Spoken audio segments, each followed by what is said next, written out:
Nirvana Sutra. Translated into English by Kosho Yamamoto. 1973 from Dharmakshema's Chinese version.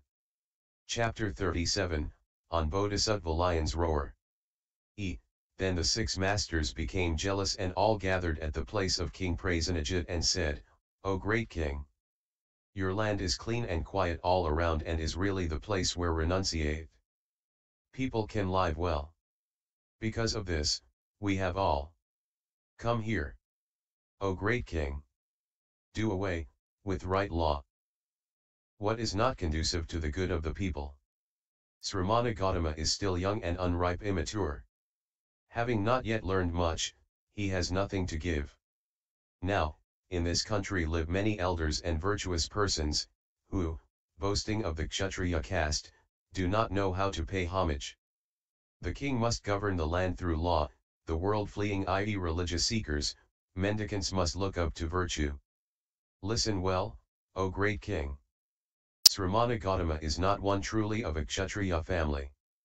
If Sramana Gautama has any parents, why does he have to take away others' parents? O great king! It is stated in our sutras that in 1000 years there will appear a phantom or apparition. The so-called Sramana Gautama is this. On this account, know well that the Sramana is none other than this Gautama. Because of this, know that Sramana Gautama has no father and no mother. If he has, how can he say, all things are non-eternal, suffering, void, and all have no self, no doing, no feeling? Through occult powers, he leads beings astray. The ignorant believe, and the wise reject. O great king! The king is the parent to the land. He is, as it were, like the earth, wind, fire, way, river, bridge, lamp, sun, and moon. Through law, he dispenses justice. There cannot be any enemy or friend. Sramana Gautama permits no life. Where we go, he follows, and does not leave us. O great king! Allow us to compete in our powers of attainment. Should he win, we will become his disciples. If we win, he shall come under us. The king said, O great ones! You each have your own way of practice, and you live in different places. I definitely know that the Tathagata-World-Honoured One does not cause you any hindrance. The six masters replied, How? Is he not a hindrance to us? Sramana Gautama works miracles, leading all the people and Brahmins astray. He now has no more to subdue. If you, king, allow us to compete in miracles, the king's good reputation will spread to all quarters. If not, evil fame will circulate abroad. The king said, O great ones! You do not realize how superior the power of the way of the Tathagata is. So, you seek to compete with him. I am sure that you will fail. O great king! Have you already been spellbound by Gautama? Pray, O king, think well and do not belittle us. The best thing is actually to put the matter to the test. The king said, Well said, well said. The six masters were pleased and went on their way. Then, King Prasenajit came to me, touched the ground, walked around me 3 times, drew back, sat to one side, and said to me, O world-honored one! The six masters came to me to seek permission to compete with you in the power of the way. I carelessly gave permission. I said, It is well, it is well. Only, erect many viharas in the land. Why? If I compete with them, there will be so many of them who will have to come over to our side that there will not be any place to accommodate them, as this place is rather too small and confined to hold them all. O good man!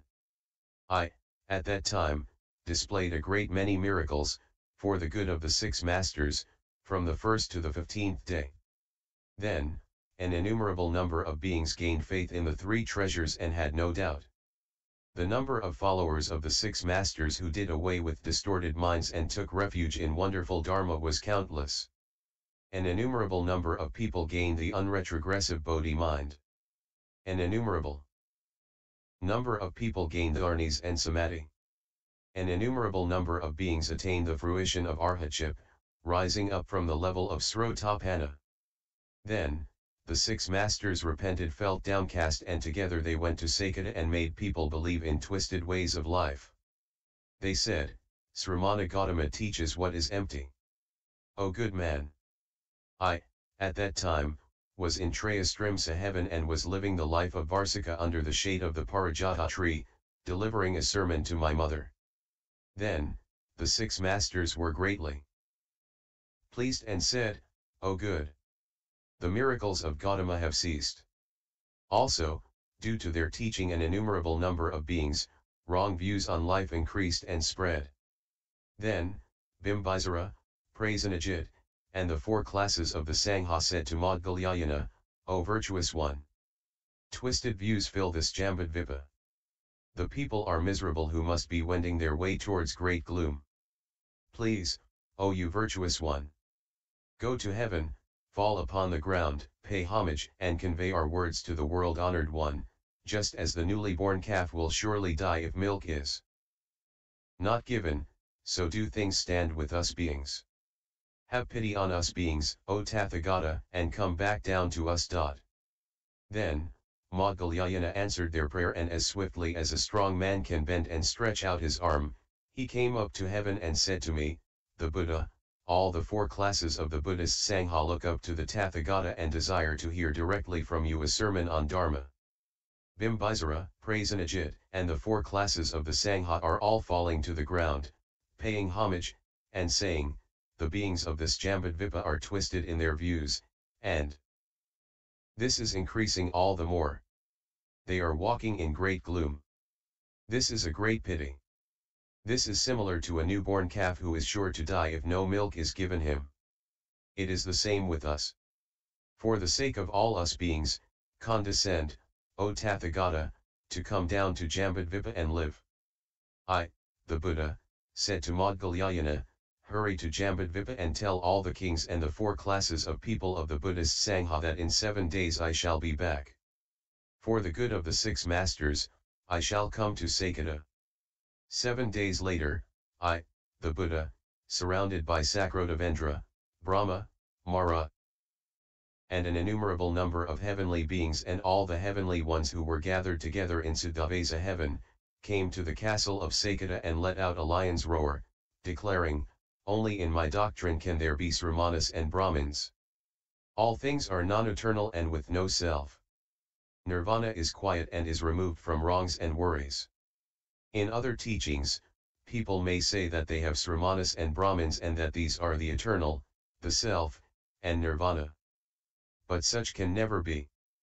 Then, innumerable, boundless numbers of people aspired to unsurpassed enlightenment. Then, the six masters said to one another, if there are no Sramanas and Brahmins in other teachings, how can we expect dana from the world at large? Then the six masters met and went to Vaisali. O good man! I, at that time, was staying in a mango grove. Then, Amrapali, seeing that I was there, wished to come and see me. I then spoke to all the bhikshus, meditate on what there is to think about samritayupasthana, mindfulness, and cultivate wisdom. As you cultivate this, do not lose yourselves in indolence. What do we mean by meditating on what is to think about? A bhiksu meditates on his own body and does not see there the self or what the self possesses. Also, he meditates on the bodies of others and also his own and others, and he does not see the self or what the self possesses. This can even extend to what obtains with the mental functions. This is the application of mindfulness, of awareness. What do we mean by cultivating wisdom? A bhiksu truly sees suffering, the cause of suffering, its extinction, and the way to its extinction. This is cultivating wisdom. What is not being indolent? A bhiksu meditates on the Buddha, Dharma, and Sangha, the moral precepts, equanimity, and heaven. This is where we say that a bhiksu is not indolent in his mind. Amrapali came to me, fell to the ground, walked around me 3 times from right to left, paid homage, stepped back, and sat down to one side. O good man! To her I spoke of Dharma. Having heard this, she aspired to unsurpassed Bodhi. At that time, there were in that castle sons of the Likavas. They came to me, fell to the ground, and walked around me from right to left. Having paid homage, they stepped back and seated themselves to one side. I then, for the sake of the Likavas, spoke about Dharma, O all of you good men. Those who are indolent contract the 5 karmic fruitions. What are the 5? 1. One is unable freely to gain wealth. 2. Evil reputation runs apace spreads around. 3. One does not desire to give to the poverty-stricken people. 4. One does not desire to see the 4 classes of people of the Sangha. And 5. One cannot gain the body of a deva. O all you good men! By non-indolence there comes about the worldly and the supramundane law. One who desires to gain unsurpassed Bodhi must practice non-indolence. Now, there are things that come about as a result of indolence. What are the 13? They are, 1. One takes pleasure in doing what is worldly. 2. One takes pleasure in speaking useless words. 3. One takes pleasure in sleeping for a long time. 4. One takes pleasure in speaking about secular things. 5. One always takes pleasure in making friends with evil persons. 6. One is indolent and lazy. 7. One is always belittled by others. 8. One hears, but soon forgets. 9. One takes pleasure in living in far-off provincial places. 10. One is unable to subdue all one's sense organs. 11. One cannot get enough food. 12. One does not desire quietude. 13. One's view is not correct. These are the 13. O good man! A person may well come near to the Buddha and his disciples. Yet there is still a great distance. All the Likavas said, we know that we are indolent. Why? If we were not indolent, the Tathagata, the king of Dharma, would have to appear among us. Then, among the congregated, there was the son of a Brahmin called Unsurpassed, who said to all the Likavas, well said, well said. All is as you say. King Bimbisara once gained a great victory. The Tathagata-World-Honoured One appears in his land. This is like the case of a great pond in which wonderful lotuses grow. Although born in the water cannot defile them, O you Likavas. It is the same with the Buddha. Although born in that land, he is not hindered by what obtains in the secular world. With the All-Buddha, World-Honored One, there is no appearing and disappearing. For the good of all beings, he appears in the world, and is not molested by what obtains in the world. You have lost your way, have got lost in the 5 desires, you have befriended these, but you do not know how to befriend the Tathagata and come to where he is. So we say indolent. When the Buddha appears in Magadha, there is no indolence to speak of. Why not? The Tathagata-World-Honoured One is like the sun and moon. He does not appear in the world just for 1 or 2 people. When the Likavas had heard this, they aspired to unsurpassed Bodhi. Also, they said, well said, O you young, unsurpassed boy. You truly say something wonderful. Then, each of the Likavas took off his clothing and gave it to the unsurpassed one. Receiving these, he gave them all to me and said, O World-Honored One! I have all these from the Likavas. I pray that you, the Tathagata, will take pity on all beings and accept what I now desire to offer up to you. Taking pity, I then accepted them. All the Likavas folded their hands and said, please summon the Varsika here once and accept what we offer. I then accepted the invitation of the Likavas. Then the 6 masters, on hearing this, all went to Varanasi. Then I, too, went to Varanasi and stayed on the banks of the river Varana. At that time, there was a rich man in Varanasi called Treasure Praising who had abandoned himself to the 5 desires and was unaware of impermanence. As I was going there, he spontaneously gained the white bone meditation and saw all such as the palatial buildings, male and female servants, turn into white bones. He shook with fear. This was as sharp as a sword, a viper, a robber, or fire. He came out of his house and came to me. As he walked, he said, "O Sramana Gautama, I feel as if I am being pursued by robbers, I am greatly frightened. Please help me." I said, "O good man, peaceful are the Buddha, Dharma, and Sangha, and there is nothing to fear." The son of the rich man said, "If there is nothing to fear in the three treasures, I too shall gain fearlessness." I allowed him to renounce domestic life and to get ordained, so that he could well attain the way. At that time, the son of the rich man had friends. On hearing that treasure praising had forsaken the domestic life and become ordained, they obediently entered the path together. The six masters heard of this and moved on to Kampa. At that time, the people of Kampa were all followers of the six masters and had not yet heard of the Buddha, Dharma, and Sangha. And there were many of them who did evil. I then, for their sake, went to Kampa.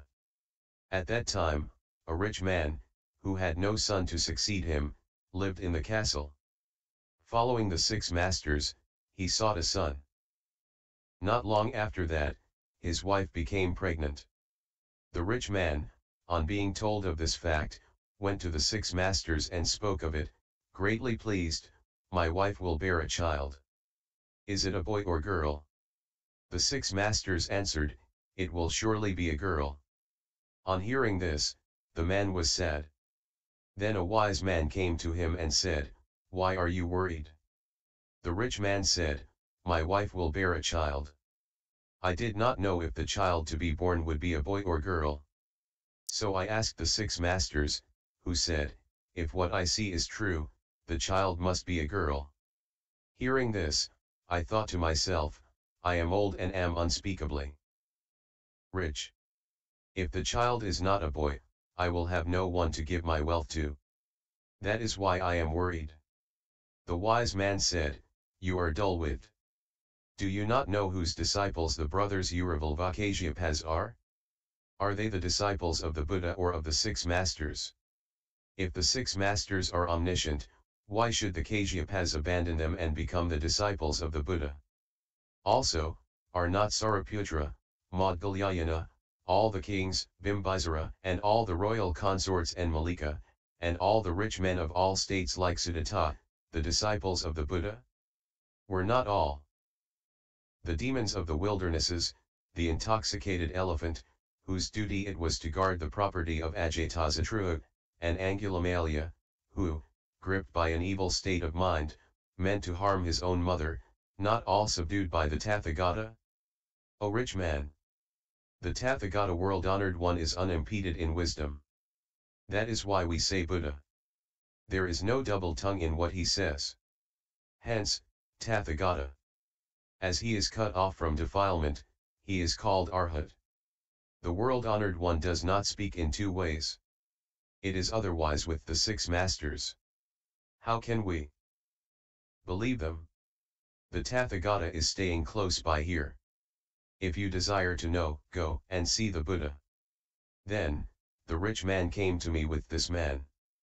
He prostrated himself before me, circumambulated me 3 times from right to left, folded his hands, and said, "O World-Honoured One! To all beings you are all equal and are not two. Enemy and friend are one in your eyes. I am chained by desire, and enemy and friend cannot be one to me. I now wish to ask the Tathagata about something worldly. Shame takes hold of me, and I cannot speak out. O World-Honoured One! My wife will bear a child. The six masters say, the child is a female. What will it be?" I, the Buddha, said, "O rich man! Your wife will bear a child. It will be a son. There is no doubt about this. When he is born, he will be fully blessed with virtue." The rich man, on hearing this, was very happy and went back home. Then, the six masters, hearing the prophesy that the child would be male and would be full of virtue, became jealous. They made up a poison mixed in with mango and took it to the rich man, saying, "It is well and good that Gautama saw things well. Give this to your wife in the month of her parturition. If she takes this, her child will be fair and right set well formed, and your wife will have no trouble. The rich man received the poisoned medicine and was pleased and gave it to his wife. On taking this, his wife died. The 6 masters were glad and went round the castle, saying aloud, Sramana Gautama said that the woman would give birth to a boy and that the child would be superb in virtue. The child is not yet born, but the mother is dead. Then, the rich man came to me and mistrusted me. Following the way of the people, the man put the corpse in a coffin and carried it out of the castle and covered it with dry fuel. Then it was set fire to and cremated. I saw this with the eye of the way and looked back to Ananda and said, Bring my robe. I will go there and destroy the twisted views. Then, Deva Vice Ravana said to the general, Manabhadra, now, the Tathagata intends to go to the graveyard. Go quickly, sweep the place, position the lion seat Singhasana, fetch wonderful flowers and adorn the place. Then, the 6 masters, seeing me from afar, went to the graveyard and said, Does Gautama desire to devour the flesh? At that time, there were many Upasakas lay Buddhists who had no dharma. Frightened, they said to me, The woman is already dead. Please do not go. Then, Ananda said to them, Wait a while. Before long, the Tathagata will manifest the world of all Buddhas. I then went and seated myself upon the lion's seat. The rich man reproached me, What is said must not be too. Such a person is the world-honored one. The mother has already died. How can there be any child? I said, O rich man. At the time, you made no matter of the lifespan of your wife. Your concern was whether the child to come would be male or female. The all-Buddha Tathagata is not double-tongued. Know, therefore, that you will surely get your child. Then, the mother's belly broken open by the fire and a child emerged, and sat amid the fire. It was as when the mandarin duck sits on the lotus seed. The 6 masters saw this and said, This is miraculous, O Gautama. You surely perform magic. The rich man saw and was glad. He reproached the 6 masters, If magic, why do you not do it yourself? I then said to Jivaka, Enter the fire and fetch the child out. Jivaka wanted to go, but the 6 masters came forward and said to Jivaka, What miracles Sramana Gautama performs cannot always be so successful.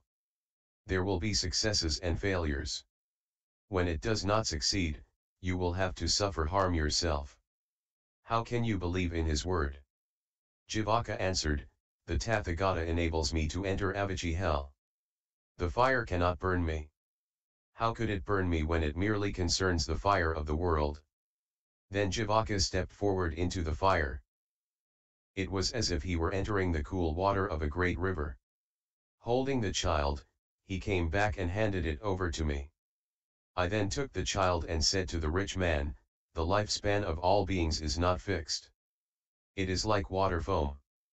If beings are to harvest serious karmic fruition, fire cannot burn nor poison kill them. It is the karma of this child, not mine. Then the rich man said, Well said, O world-honored one. If this child can live, please, O Tathagata, give the child a name. The Buddha said, This child of the rich man is born of fire. Fire is Jade. So this child is to be called Jade. Thus, those who were congregated there saw this miracle, and innumerable were those who aspired to unsurpassed Bodhi. Then, the 6 masters went round the 6 castle towns and yet could not win the minds of the people of those places. Ashamed and with lowered heads, they came here to Kusinagara. Arriving here, they said, Know, O all you people. Sramana Gautama is a great magician. He cheats the world, going here and there all over the 6 castles. For example, he is like a magician who conjures up the 4 military units of charioteers, horsemen, elephant riders, and infantrymen.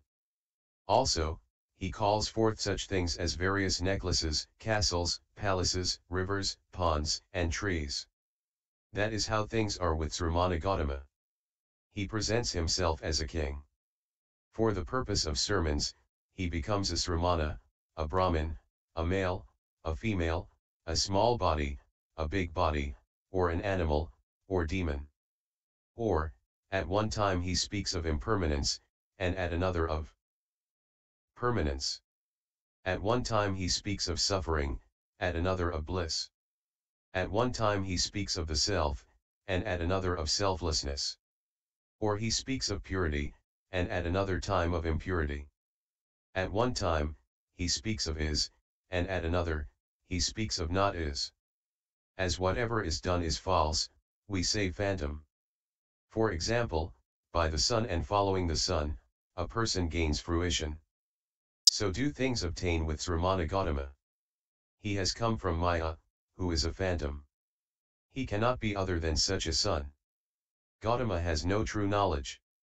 All Brahmins practice penance and uphold the precepts year after year. And yet they say they have no true knowledge.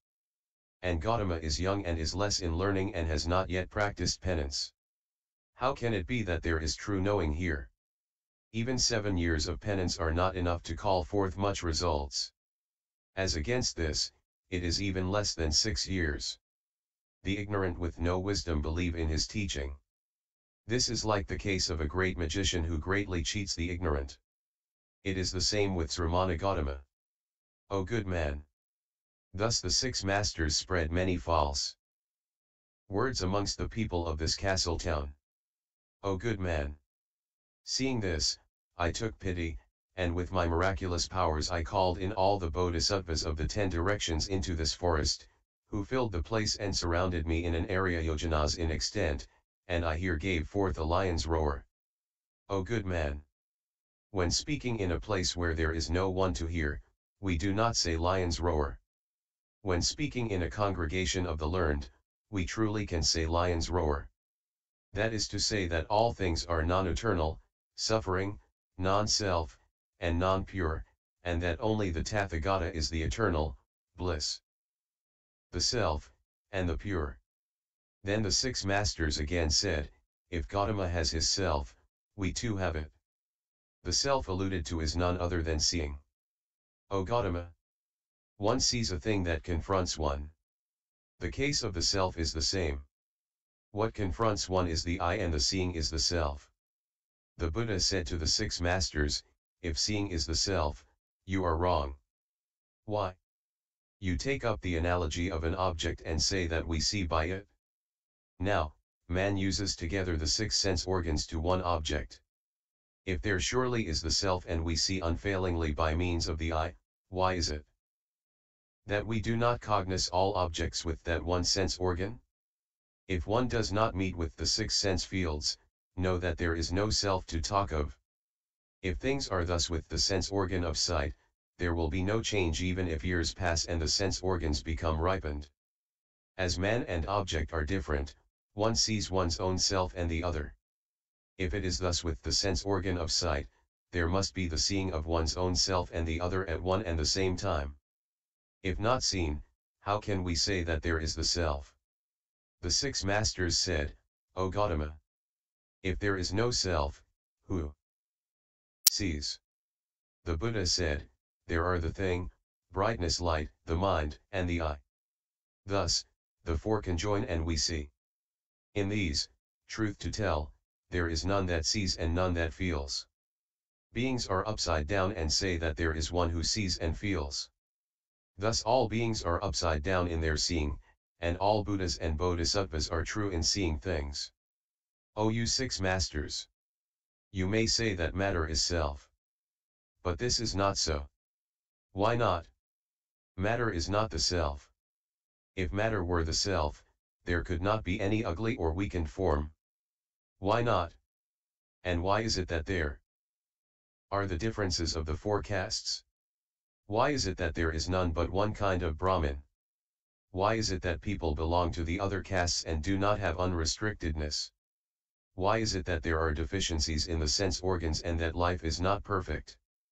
Why is it that people do not all gain the body of all the devas, but gain life in hell, as an animal, preta ghost and all the various forms of life?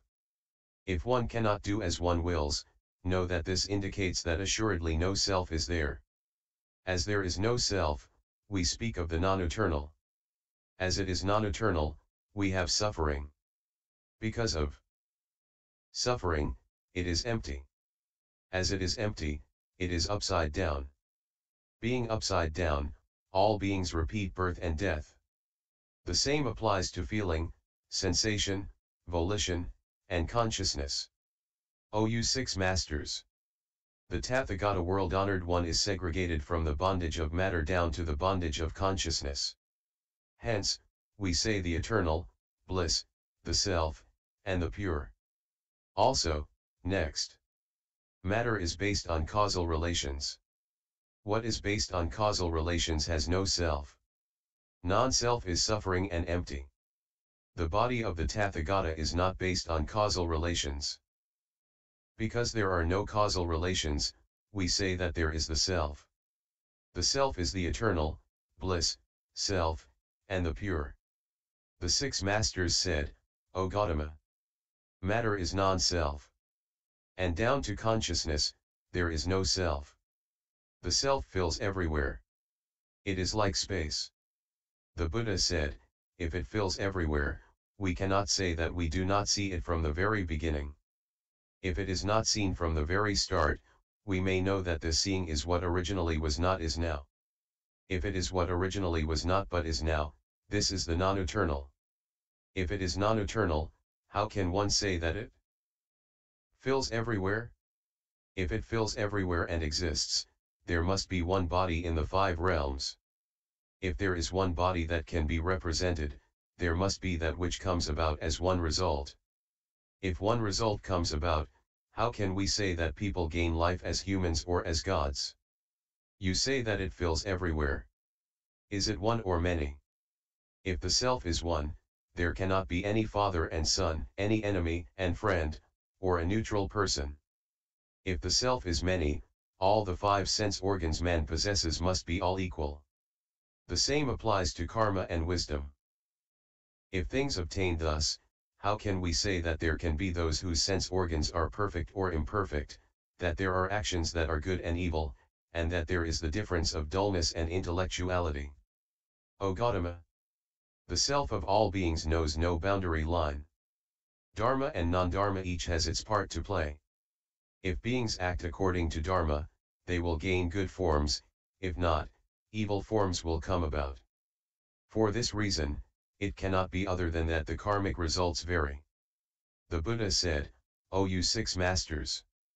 If dharma and non-dharma must obtain thus, there cannot be any universality of the self.